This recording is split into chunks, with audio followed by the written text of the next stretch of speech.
Breaking చూస్తున్నాం. ఖమ్మం జిల్లాలో దారుణ ఘటన చోటు చేసుకుంది. రఘునాథపాలెం మండలానికి చెందిన ఖమ్మం జీఆర్పీఎస్ఐ రాణా ప్రతాప్ భార్య రాజేశ్వరి అనుమానాస్పద స్థితిలో మృతి చెందింది. గత 2 రోజుల క్రితం జూలూరుపాడులో పురుగుల మందు తాగిన రాజేశ్వరి చికిత్స పొందుతూ హైదరాబాద్లో మృతి చెందడం సంచలనంగా మారింది. వేధింపుల కారణంగానే రాజేశ్వరి మృతి చెందినట్లు మృతురాలి బంధువులు ఆరోపిస్తున్నారు. ఎస్ఐ రాణా ప్రతాప్, అతని సోదరుడు ఎస్ఐ మహేష్ తల్లితో సహా కుటుంబ సభ్యులు కలిసి దాడి చేయడంతోనే మృతి చెందినట్లుగా వారు చెబుతున్నారు.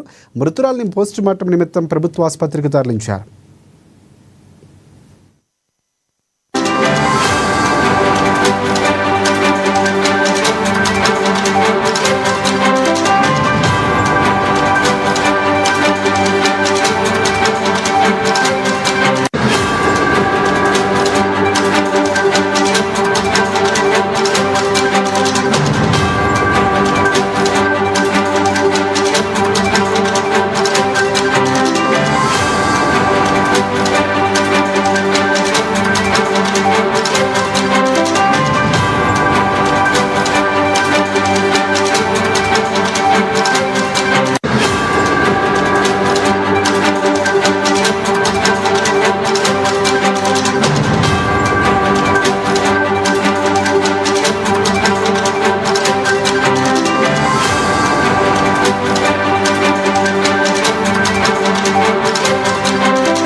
ఖమ్మం జిల్లాలో దారుణ ఘటన చోటు చేసుకుంది. రఘునాథపాలెం మండలానికి చెందిన ఖమ్మం జీఆర్పీఎస్ఐ రాణా ప్రతాప్ భార్య రాజేశ్వరి అనుమానాస్పద స్థితిలో మృతి చెందింది.